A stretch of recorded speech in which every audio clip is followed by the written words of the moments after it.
tu vois, moi ce qui me frappe, c'est que la première arme qui est utilisée pour la survie des États, c'est pas la bombe, c'est l'intelligence émotionnelle.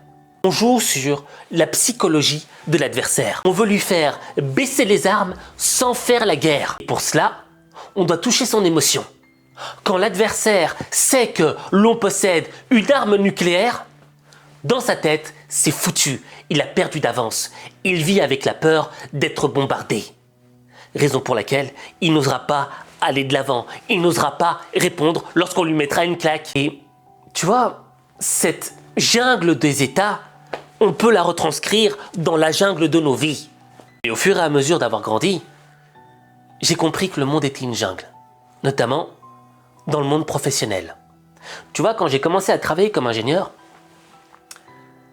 je me donnais à fond. Mais je sentais que il y avait des portes qui se fermaient. Parce qu'il y a des gens qui ne voulaient pas me voir émerger.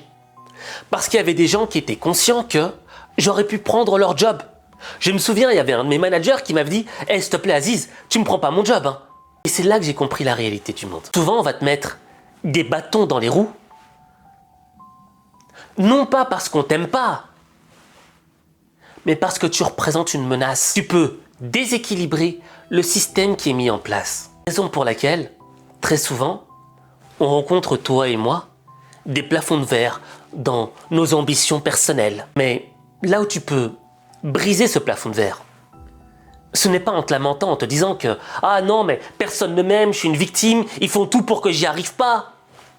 Tu dois avoir l'attitude contraire. Quand on te met des bâtons dans les roues, quand on te ferme les portes, quand on t'empêche de monter, c'est parce que tu représentes une menace potentielle. Parce que les gens voient en toi un talent, une puissance, quelque chose qui peut déséquilibrer leur propre hégémonie. Et au fait, quand tu es conscient de ce que tu vaux vraiment, alors là, personne ne peut t'arrêter. Et c'est là que tu comprends qu'il est essentiel de développer ton potentiel. Et quand tu comprendras cela, tu réussiras l'impossible. Mais l'impossible, il n'y a que toi qui peux le faire. Il n'y a que toi. Que ce soit le monde animal, que ce soit la jungle des États, ou que ce soit la jungle de ta vie, l'instinct est en mode survie. Et l'instinct qui voit quelqu'un qui pourrait être meilleur que lui, le considère comme une menace potentielle qu'il doit éliminer. C'est la vie.